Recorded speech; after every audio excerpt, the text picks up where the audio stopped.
Hello everyone, welcome back to my channel. I hope all of you are doing well. My name is Sarita और मैंने IVF और मेरा IVF first attempt में ही successful हुआ है, इसलिए मैं अपने IVF ट्रीटमेंट्स से रिलेटेड एक्सपीरियंस के बेसिस पे अलग अलग टॉपिक्स पर वीडियो शेयर करती हूँ। आज भी मैं एक टॉपिक पर वीडियो शेयर करने जा रही हूँ। उस टॉपिक का नाम है NT scan and dual marker. तो जब हमारी प्रेगनेंसी ग्रो कर रही होती है 14 वीक में हमें एक इम्पॉर्टेंट स्कैन करना होता है, NT scan and dual marker. चाहे वो आईवीएफ प्रेगनेंसी हो या नेचुरल प्रेगनेंसी हो, आजकल एंटी स्कैन और ड्वेल मार्कर का टेस्ट करने के लिए कहा जाता है। तो जैसे मैंने आईवीएफ किया है, तो मेरी आईवीएफ की ही प्रेगनेंसी तो मुझे भी एंटी स्कैन और ड्वेल मार्कर टेस्ट करने के लिए कहा गया था। तो जब हम टेस्ट करने के लिए तो क्लिनिक में तुरंत हो जाकर भी ड्वेल मार्कर देना होता है, वो लैब में जाता है और उसकी रिपोर्ट 1 वीक के बाद आती है। तो हम क्लिनिक गए और मेरा अल्ट्रासाउंड हुआ और उसमें जो भी डॉक्टर्स को चेक करना था उन्होंने बताया कि एमनियोटिक फ्लूइड ठीक है, ब्लड फ्लो भी ठीक है और नेज़ल बोन, जो एंटी स्कैन में जो नेज़ल बोन देखी जाती है वो भी अपीयर है, वो भी दिखाई दे रही है। तो एंटी स्कैन आपका नॉर्मल है, टेंशन की कोई बात नहीं है। और आप ड्वेल मार्कर के लिए आप ब्लड सैंपल दे दीजिए, उसकी रिपोर्ट 1 वीक बाद आएगी। तो यहाँ तक तो सब ठीक था, मेरा एंटी स्कैन नॉर्मल था, तो मैं रिलैक्स थी और ड्वेल मार्कर के लिए इतना कोई टेंशन नहीं ले रही थी। लेकिन 1 वीक के बाद कॉल का मैं वेट कर रही थी, लेकिन कॉल नहीं आया। कॉल मेरे हस्बैंड को गया था क्योंकि हम दोनों के नंबर क्लिनिक में रजिस्टर थे। तो कॉल मेरे हस्बैंड को आया और डॉक्टर ने कहा कि आज शाम को आपको क्लिनिक में आना होगा। इसलिए क्लिनिक में शाम में इसलिए क्लिनिक में बुलाया था, क्लिनिक में एक और ज़्यादा एक्सपीरियंस डॉक्टर को बुलाया गया था कि वो स्कैन करके देखेंगे और डिसाइड करेंगे फर्दर प्रोसेस क्या होना चाहिए। तो जब हस्बैंड का कॉल आया कि क्लिनिक से कॉल आया था शाम में जाना है, जब क्लिनिक से हस्बैंड को कॉल आया और हस्बैंड ने मुझे बताया, तभी मुझे डाउट हो गया था कि कुछ तो गड़बड़ है। तभी डायरेक्ट मुझे कॉल नहीं आया, हस्बैंड को आया। फिर हम शाम में क्लिनिक में गए और वहाँ ऑलरेडी 2-3 पेशेंट थे और जो अल्ट्रासाउंड होता है उसमें काफ़ी समय लगता है क्योंकि वो डॉक्टर पर पेशेंट को हाफ एन आवर से ज़्यादा टाइम ले रही थी। तो वो बहुत डिटेल में अल्ट्रासाउंड करके सब सारी चीज़ें चेक कर रही थी। तो जब मेरा टर्न आया तो सबसे लास्ट मैं ही थी और अल्ट्रासाउंड हुआ। तो जो मेरी डॉक्टर थी वो भी वहाँ पर अवेलेबल थी और जो एक्सपर्ट डॉक्टर जो अल्ट्रासाउंड कर रही थी उन्होंने करीबन 15 से 20 मिनट तक सारी चीज़ें अच्छे से देखी। उसके बाद कहा कि आप बाहर जाइए। फिर बाद में डॉक्टर ने और तब डॉक्टर ने रिपोर्ट दिखाई कि आपका ड्वेल मार्कर हाई रिस्क आया है और हाँ, ये रिपोर्ट बताती है कि 90% बच्चे में क्रोमोसोमल डिफेक्ट हो सकता है। उसके बाद और 2 टेस्ट बताएं कि आप दोनों में से एक चूज कर सकते हैं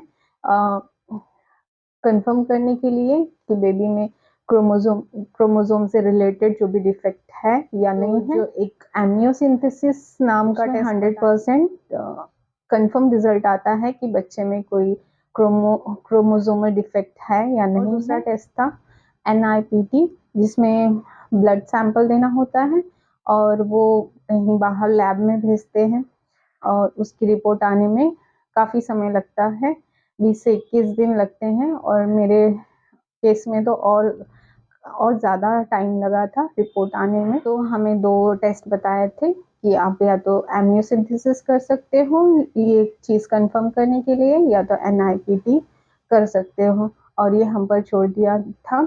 तो जो एक्सपर्ट डॉक्टर आई थी उन्होंने एक्सप्लेन किया कि बाकी सब ठीक है। जो एक्सपर्ट डॉक्टर आई थी उन्हें यही एक प्रॉब्लम लगी कि बेबी स्लो ग्रो कर रहा है, बाकी उन्हें कोई डिफेक्ट नहीं लगा। उन्होंने भी हमें ये दोनों टेस्ट के बारे में बताया। तो हमने उनसे पूछा कि डॉक्टर कौन सा टेस्ट करना चाहिए, तो उन्होंने कहा ये तो आपका कॉल है, ये आप डिसाइड करेंगे। तो उन्होंने ये भी एक्सप्लेन किया कि जो एमनियोसिंथेसिस है 100% एक्यूरेट रिजल्ट बताता है। इसमें इंजेक्शन जो जो बच्चा एमनियोटिक फ्लूइड में रहता है तो इंजेक्शन के थ्रू एमनियोटिक फ्लूइड को निकालेंगे और वो लैब में भेजेंगे, और क्योंकि वो एमनियोटिक फ्लूइड में भी वो जीन्स आ जाते हैं तो उससे 100% कन्फर्म हो जाएगा। अगर क्रोमोसोमल डिफेक्ट होगा तो भी कन्फर्म हो जाएगा, नहीं होगा तो भी कन्फर्म हो जाएगा, क्योंकि जो रिजल्ट 100% देता है उसी के लिए डॉक्टर थोड़ा सा बताते हैं कि इसमें 100% एक्यूरेट रिजल्ट आता है। और NIPT का 100% तो नहीं, 99% उसका भी सही आता है, क्योंकि वो ब्लड टेस्ट होता है, इसलिए 100% कन्फर्म ही जो भी रिपोर्ट आएगी वो 100% कन्फर्म होगी कि नहीं, कि जब बेबी बॉर्न होगा तो उसमें क्रोमोसोमल डिफेक्ट होगा या नहीं होगा, बच्चा नॉर्मल होगा या एबनॉर्मल होगा, उसकी कोई गारंटी नहीं है, क्योंकि वो रिजल्ट सिर्फ 99% एक्यूरेट है। लेकिन एक बात थी, जो एमनियोसिंथेसिस जो टेस्ट 100% एक्यूरेट रिजल्ट दे रहा था, उसमें हमें वो एक्सपर्ट डॉक्टर ने बताया कि उसमें 1% मिसकैरेज का चांस होता है। हाँ, मेरे पेशेंट में तो हुआ नहीं, एक पेशेंट को का मिसकैरेज हो गया था, तो वो बहुत दुविधा चल रही थी कि क्या करें क्या नहीं। शादी के इतने साल बाद IVF की, कंसीव नहीं हुआ, IVF किया, IVF में प्रेगनेंसी पॉजिटिव आने के बाद तो 12 मार्कर हाई रिस्क आ गया, और हाई रिस्क आने के बाद ये क्रोमोसोम हाई रिस्क में ये क्रोमोसोम डिफेक्ट शो कर रहा है, और वो 90% कन्फर्म करती है क्रोमोसोमल डिफेक्ट हो सकता है।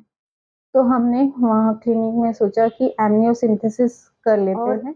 एक इम्पॉर्टेंट बात, अगर ये एमनियोसिंथेसिस या NIPT पॉजिटिव आता है, प्रेगनेंसी को डिसकंटिन्यू करना, ऐसा डॉक्टर ने कहा। दिन तो मेरे लिए बहुत स्ट्रेसफुल था, तो हमने क्लिनिक में बोल दिया कि हमें एमनियोसिंथेसिस करना है। फिर हम घर आ गए, और घर आने के बाद मैंने बहुत सारे वीडियो सर्च किए, तो बस मुझे एक ही चीज़ परेशान कर रही थी कि जब मेरा IVF हो गया है, IVF प्रेगनेंसी पॉजिटिव आ गई है, अब इतने वीक्स हो गए हैं, तो मैं एमनियोसिंथेसिस तो नहीं करूँगी, क्योंकि उसमें 1% मिसकैरेज का चांस है, तो मैं NIPT करूँगी। उसमें 99% एक्यूरेट होता है, 1% 100% तो नहीं होता। फिर भी मैंने यही सोचा कि जो हमारी किस्मत में होगा वही होगा। वो हमारा बच्चा अगर वो एबनॉर्मल भी होता है तो कोई ये नहीं, क्योंकि जब आपके पास बेबी नहीं होता है और आप ऐसे परेशान होते हो और IVF करते हो और पॉजिटिव आता है, उसके बाद दिमाग काम नहीं करता कि अगर आपको कहा जाए कि प्रेगनेंसी कंटिन्यू नहीं रख सकेंगे, तो ये सब से ना बहुत डिस्टर्ब हो गई थी।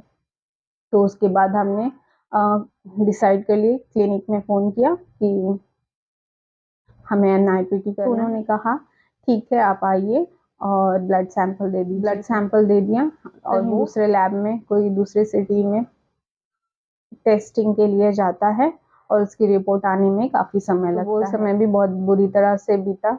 वो कैसे बीते वो मैं एक्सप्लेन तो कर ही नहीं पाऊँगी कि किस तरह के थॉट्स आते हैं मन में।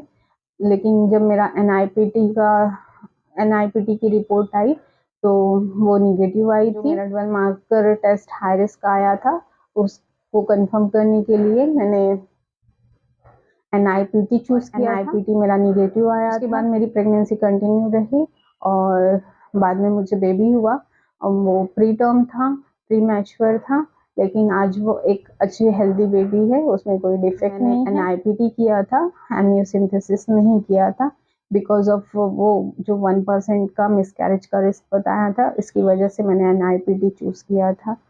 तो यही था। तो जो मेरा 13 to 14 वीक में जो एंटी स्कैन और 12 मार्कर था, उसका एक्सपीरियंस मेरा यही था। मेरा एंटी स्कैन तो नॉर्मल था, बट 12 मार्कर हाई रिस्क आया था, और जब 12 मार्कर हाई रिस्क आया तो उसको कंफर्म करने के लिए हमें 2 टेस्ट बताए गए थे, एमियोसिंथेसिस या तो NIPT। तो मैंने NIPT चूज़ किया था और मेरा NIPT नेगेटिव आया था। उसके बाद मेरी प्रेगनेंसी कंटिन्यू रही और आज मेरे पास एक अच्छा हेल्दी बेबी है। कोई क्रोमोसोमल डिफेक्ट नहीं है। तो आज के वीडियो में बस यही था। अगर वीडियो अच्छा लगा हो तो वीडियो को लाइक करें और चैनल को सब्सक्राइब करें। मिलते हैं नेक्स्ट वीडियो में एक नए टॉपिक के साथ। Thanks for watching. Bye bye, take care.